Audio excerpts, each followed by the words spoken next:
আল্লাহ মালাকুল মাউত কে বলবেন, মালাকুল মাউত কি অবস্থা? বলবে সব শেষ। মাইয়াব্বা, কে বাকি?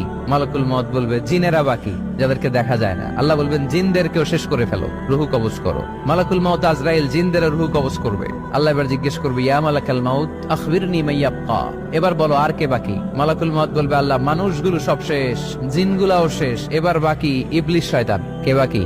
ইবলিসরেও শেষ করো, ইবলিসও শেষ। আল্লাহ আবার জিজ্ঞেস করবেন, ইয়া মালাকাল মাউতি মাইয়াব্বা, আর কে বেঁচে আছে বলো?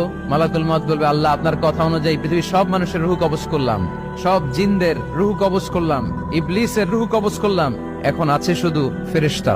আছে কারা? যাও ফেরেশতাদের রুহু কবজ করো। ফেরেশতাদের রুহু কবজ হয়ে যাবে। এবার আল্লাহ জিজ্ঞেস করবেন, ইয়া মালাকাল মাউত আখবিরনি মাইয়াব্বা। মালাকুল মাউত বলবে, আল্লাহ আপনার কথা মতো ধরে ধরে সব শেষ, ফেরেশতাও শেষ, 4 জন ছাড়া। কয়জন ছাড়া? জোরে বলেন, কয়জন ছাড়া? ইসরাফিল, জিব্রাইল, মিকাইল,